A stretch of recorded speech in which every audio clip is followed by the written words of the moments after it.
Good morning, good evening. It's Sarina Michaels here from the Inlaket community and the Cosmic Drumbeat, coming to you with another little insight. Today I want to talk about paradigm shift from the point of view of living with shamanism. Now, living with shamanism, as you know from previous discussions, is adopting the worldview that we are all related. Everything has spirit, everything has consciousness, and everything is joined energetically. So that changes your entire point of view. Once you begin to move into that pathway and move into that consciousness, and even if you're moving into a different sort of consciousness, there's what's called a paradigm shift involved. Now, a paradigm is a way of being, and when it shifts, it's shifting from one way of being to another way of being. So what happens in the midst of that? Quite a few things can happen. It can be very exciting. It can be absolutely terrifying. It can be mind-blowing. I mean, you can be spending half of your days going, what, who am I, where am I, what am I? It can involve doing research because you may want to verify. You know the old expression, trust but verify. So you may want to verify some of your instincts, some of your gut feelings, some of what you feel that you're hearing from the spirit realm of spirit. Paradigm shift can also involve tremendous fear, I guess is the word. A fear that you're going to be rejected, fear that you might be wrong and that you're upending your life for no reason, a fear that this will make your life more complicated, or fear that the way that you've been no longer serves you, but the way that you're becoming, you're not sure yet. So there's just there can be a lot of fear. Now, fear is also a great motivator if we approach it from the point of view, which is, again, a shamanic point of view, that everything is our teacher.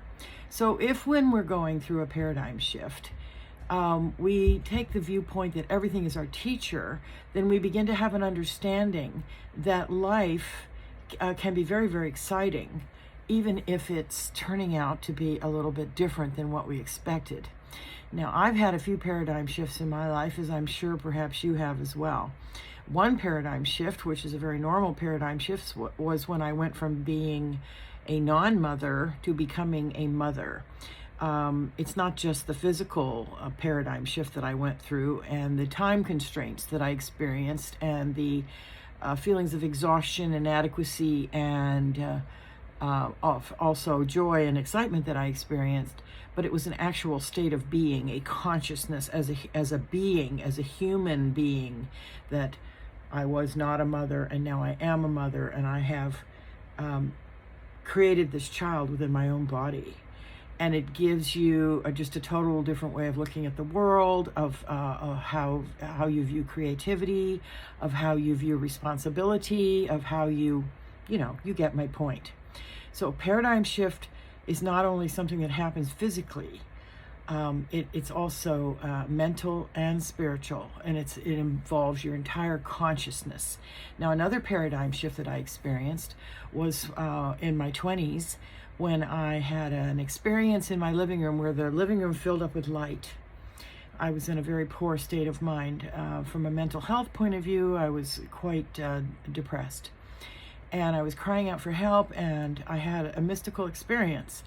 Some people might think that I imagined it, but I know very well that I did not imagine it.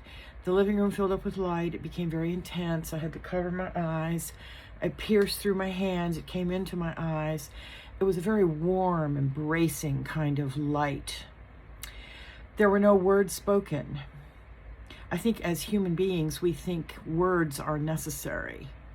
But part of the understanding that you will come to is that words are totally unnecessary in the realm of spirit.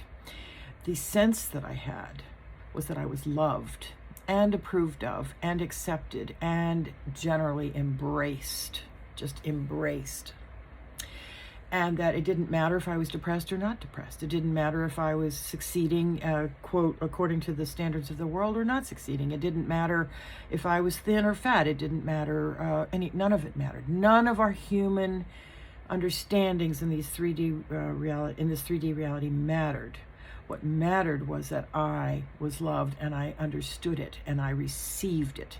Now, this shifted me in a very big way from that state of depression into a state of anticipation. Now, not to say that I didn't struggle with depression, because I had some brain chemistry issues, and I did have some ongoing issues over the years, but I had a paradigm shift in the sense that my consciousness changed, and that I began to, instead of feeling as if the world was full of despair and there was no hope, I began to have hope, and I began to know a sense of anticipation that things could get better, and look for ways to make them better for myself.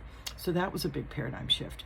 Then I had another paradigm shift when I began to realize later in life that I was being led out of my marriage and into a single state where I could be responsible only for myself and do the things that I was feeling led to do without needing permission or approval from another human being. Now, this perhaps could have happened within my marriage. It didn't. I wasn't able to manifest that within my marriage. And so I'm not saying to anyone that you need to leave your marriage to experience this, or that you need to be married to experience this. You simply can come to a place in your consciousness of understanding that you are responsible for your own happiness. You are responsible for your own sense of gratitude, the blessings of your life, the provision for your life, etc. That was a big paradigm shift. And then, of course, my spirituality. This is another big shift in my spirituality, from a religion to a non-religion, to a what I call a free spirituality, where I am not constrained by the dogma written by men, codified and given to me to follow, but I am actually free to hear from Spirit for myself and to discern what is right for my life. So those are some examples of paradigm shift, but I just want to say to you that if you are going through a paradigm shift and you feel lost, don't worry. That feeling will subside after a while. You will get your bearings. It's kind of like what they used to call getting your sea legs when you went to sea. You'd get on a ship and you'd travel, and the boat is, and this feeling of discombobulation and not being able to stand up, not being able to have your balance on solid ground. You get your sea legs. This is what happens when you go through a paradigm shift. And your spirit team is always there to help you. And Spirit will bring you people like-minded and experienced in similar ways to encourage you, to love you, and to be there for you when you go through paradigm shifts. And I have to say, I'm going through another one now. So I just think that it doesn't matter how old you are. It doesn't matter where you are in your stage of life. If what matters is your willingness to grow, your willingness to change, your willingness to learn new things, your willingness to be open to the realm of Spirit, which is full of mystery and wonderful, wonderful opportunity and wonderful, wonderful love. All right, that's my little insight on paradigm shift. Namaste.